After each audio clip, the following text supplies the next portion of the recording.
האורח שלנו כאן באולפן, משה פייגלין, יושב ראש מפלגת זהות, כמובן לשעבר חבר כנסת מן הליכוד. שלום לך. שלום. אם אתה כאן באולפן, זה אומר שאתה לא בעמונה, שהיית שם, או שאתה מתכנן אולי ללכת ולראות את הפינוי מקרוב? אולי לתמוך בתושבים? כמובן שאני תומך בתושבים, והמראה הזה הוא מראה מזעזע, אבל אני לא חלק מהמשחק הזה. וזה משחק. זה משחק משום שחברי כנסת שכן הלכו לשם היום, יכלו להפיל את הממשלה ולמנוע את זה. הם לא עשו את זה. ומן הסתם קוראים שוב לאותם מפונים להצביע עבורם. אז יש כאן איזשהו משחק סכום אפס, שגם מפגינים וגם נציגיהם בכנסת חשים כנראה שבכל מקרה אין להם אלטרנטיבה מלבד אותו ראש ממשלה שבעצם לא מונע את אותו גירוש. ויש כאן משחק סכום אפס. להפלת הממשלה? בוודאי. יש כאן פשע מדינתי. לגרש אנשים מביתם החוקי, שנרכש בצורה חוקית, שהם חיים בו בצורה חוקית, בלי שמי שמתלונן על הבעלות, טוען לבעלות על המקום, אפילו מביא איזשהו בדל של הוכחה. לגרש אותם בצורה כזו מביתם, בעיניי, זה עומד בסתירה לכל זכויות האדם, זכויות הקניין, כל זכות שהיא פשע, פשוט מעשה פשע, וזה היה מעשה פשע גם אם זה היה מבוצע כלפי כל אחד אחר. בעובדות, הם לא קיבלו היתר להתיישב שם על הקרקע, אבל זה נכון שהם קיבלו תמיכה, כספים ועידוד ממשרדי הממשלה ולא ממשלה אחת כדי להיות שם 20 שנה. מירב, הכזו שייכת לעם ישראל, לא הוכחה שום בעלות אחרת. גם אם הייתה מוכחת איזושהי בעלות, ניתן היה לפתור את הבעיה בקלות. העובדה שהגענו לסיטואציה המזעזעת הזו שכל כך מזכירה את גוש קטיף, כאשר שוב ממשלת ימין, זה הרי הכל בקולות מחל ובית יהודי. כלומר, שוב וקוראים לזה ממשלת הימין הכי ימנית שהייתה. זו באמת ממשלת ימין. אני קורא מכאן למצביעי הימין, בעקבות המראות הללו, בעקבות החרבת עמונה, להחריב את המפלגות הללו, את הבית היהודי ואת הליכוד שבגדו בבוחריהם. הדבר הזה, אי אפשר לגלגל את האחריות לעניין הזה, לא לבג"ץ, ולא לשמאל, ולא לאובמה, ולא לתקשורת. הם האשמים, הם העדיפו את הכיסאות שלהם על פני פתרון הבעיה, יכלו לפתור את הבעיה, רק היו צריכים טיפה לסכן את מעמדם, אולי הפוליטי, אולי התקשורתי, ולא עשו זאת. אז אולי, אני מקווה נוכל לשמוע את הדברים שאמר היום השר נפתלי בנט בעניין עמונה מוקדם יותר הבוקר בכנסת. בכל מקרה, עד הנה הדברים. בקרב, אך אנחנו מנצחים במערכה על ארץ ישראל. תושבי עמונה במסירותם ובנחישותם מביאים להצלת אלפי משפחות יהודיות מפינוי וליישובן של אלפי משפחות חדשות בארצנו. מתוך היום הקשה הזה תצמח תקווה. מהריסות בתיה של עמונה נבנה יישוב חדש. מחצרותיה החרבות נקים גני ילדים בכל רחבי יהודה ושומרון. אני רוצה את תגובתך לדברים האלה, אבל ברשותך שמענו את הדברים שאמר בבוקר בכנסת השר נפתלי בנט, יושב ראש הבית היהודי, והוא אמר, הפסדנו בקרב, אבל חשוב שננצח במערכה, ואז באמת תהיה תקווה שיהיו עוד הרבה עמונות, וחזון ההתיישבות כפי שהוא רואה אותו יתממש. חמור מזה. עמונה היא בכלל הישג. בזכות החורבן הזה קיבלנו את חוק ההסדרה. איך הם קראו לזה? חוק היסטורי. אז שוב ראשי הימין מובילים את בוחריהם בכחש, כי לא יהיה חוק הסדרה. גם אם הוא יעבור בכנסת, הוא ייפסל על ידי בג"ץ. הם יודעים זאת היטב. התוצאה הסופית מכל החשש שלהם לסכן את כיסאותיהם בהצבעה נגד הממשלה, כולל איום אמיתי בהפלת הממשלה, ואם צריך גם לעשות את זה וללכת לבחירות על העניין הזה.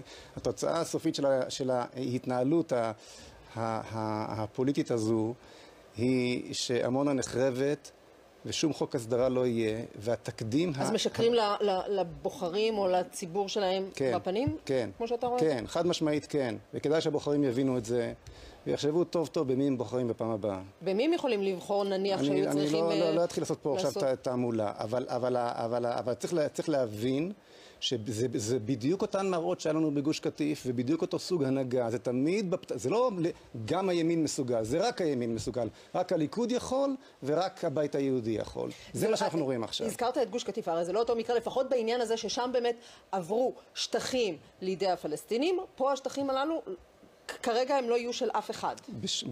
בשני המקרים, אנשים שבנו וקנו את בתיהם כדין, כל זכויות האדם שלהם נחרבו, בתיהם נחרבו, חייהם נחרבו. המראות הללו מראות בעיניי מזעזעים, שום דבר לא נלמד. אותה ממשלת ימין, ממשלה שמכונה ימנית ביותר, עושה את אותם דברים בדיוק 12 שנה אחר כך, ואיש לא למד דבר. אני רוצה לשאול אותך, למשל, אם תהיה באמת הכשרה של אותן חלקות, כלומר 200 מטר משם תקום עמונה חדשה על שטח שהוא לא בעייתי בשום רמה ובשום מישור. זה לא פתרון שאפשר לחיות איתו בשלום? לא, משום שצריך להבין, בעיית היסוד היא שהימין לא מסוגל ללכת את האקסטרה מייל ולומר מה הוא מציע בניגוד לפתרון שתי המדינות.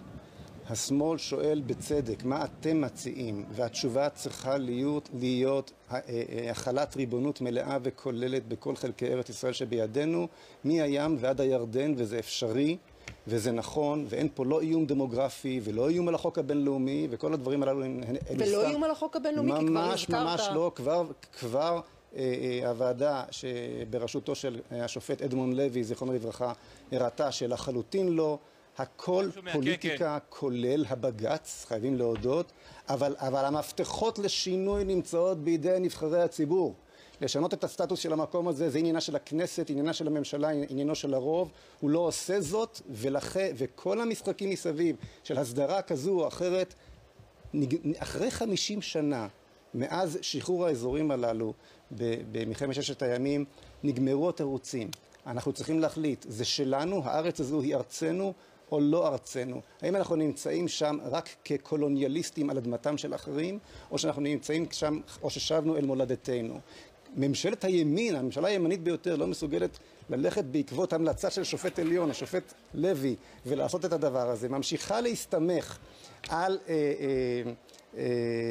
דוחות של השמאל הקיצוני ביותר, שטח הזה כאל שטח כבוש, למעשה, ולהפוך את כולנו לכובשים בארצנו. זאת הבעיה. עם העניין הזה הימין צריך להתמודד, לא עושה זאת, ולכן חלילה וחס נשוב ונראה מראות כאלו, עד שתהיה לנו ממשלה לאומית באמת.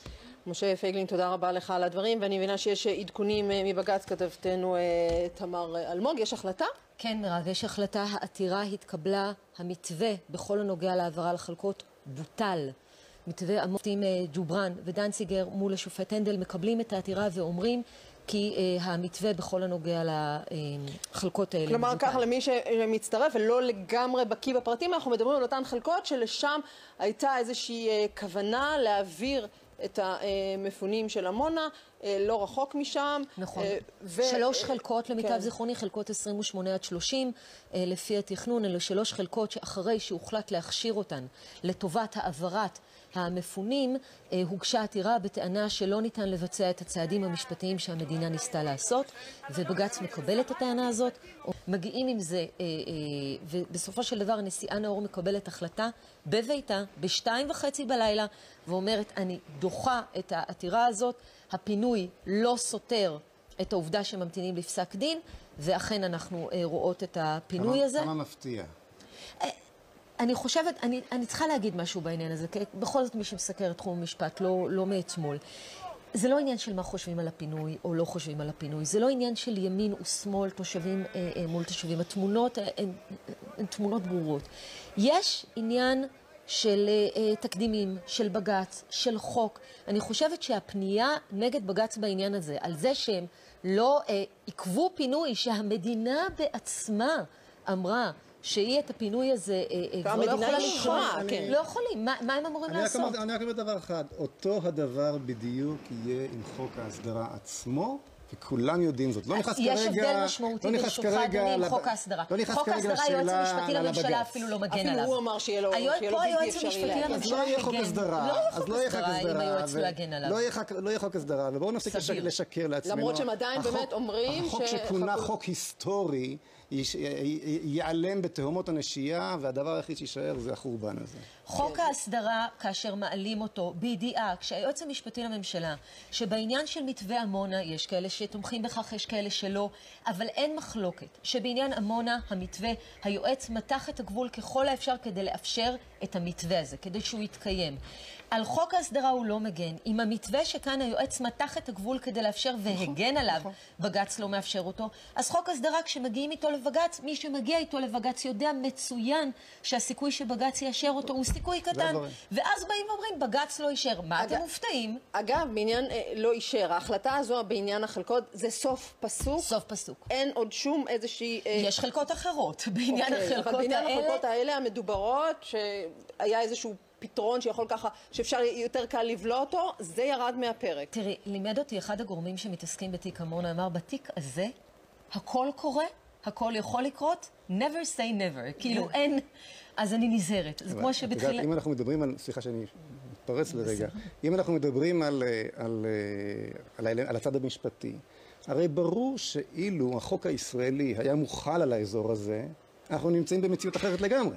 זה אחד העניינים, אגב, מאוד, מאוד מרתקים, שבאמת מדברים על החלת חלק מהדינים. הרי ביהודה ושומרון לא כל החוק הישראלי עובד בצורה אחרת. רגע, זה מה שדיברנו קודם על דיני נפקדים?